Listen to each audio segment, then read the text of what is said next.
देखिए, मोदी सरकार में एक ही नारा है, वन नेशन वन अडानी।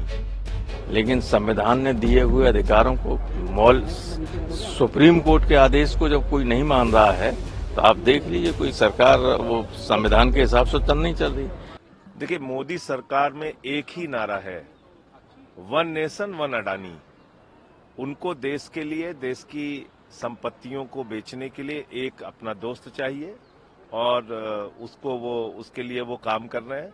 जहां तक वन नेशन वन इलेक्शन का सवाल है, इसमें मुझे ये नहीं समझ में आता कि अगर 5 साल के लिए एक निर्वाचित सरकार है और वो सरकार बीच में अल्पमत में आ गई तो आप क्या करेंगे? क्या आप एक चुनी हुई सरकार का दोबारा मिड टर्म इलेक्शन नहीं होगा?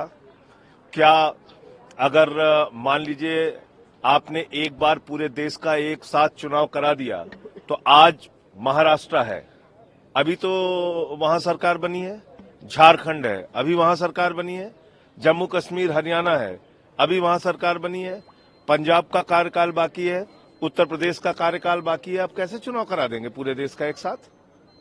जिन सरकारों के कार्यकाल बाकी हैं उनका चुनाव आप कैसे कराएंगे?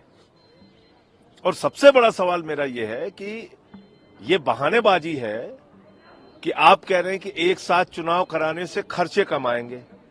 क्या वोटर्स की संख्या कम हो जाएगी एक साथ चुनाव कराने से? क्या ईवीएम की संख्या कम हो जाएगी? आजकल जब भी देश का चुनाव होता है एक साथ होता है तो उसमें जो आचार संहिता लगती है एक साथ लगती है। तो मुझे नहीं समझ में आ रहा है कि ये वन नेशन वन इलेक्शन क्या जुमला नया लेके आई है। जब तक वो पूरा ड्राफ्ट नहीं देख लेते हम लोग तब तक इस पे कुछ भी कहना ठीक नहीं होगा। लेकिन मूल रूप से ये भारत के लोकतंत्र और संविधान में दिए गए अधिकारों के खिलाफ है।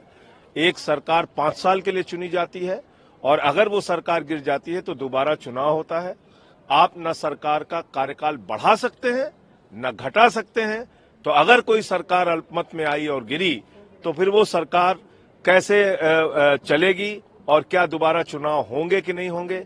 और मुझे लगता है कि ये एक खरीद फरोख्त को देश भर में बढ़ावा देने की दूसरी शुरुआत होगी।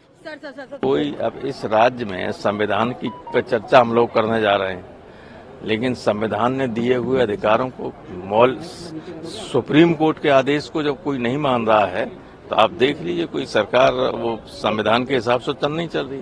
कायदे से आर्टिकल 356 लागू हो जाना चाहिए वहाँ। वन नेशन वन इलेक्शन पर आपकी क्या राय है? हमारी राय जब संसद में आएगी तो मैं आपको बताऊंगा।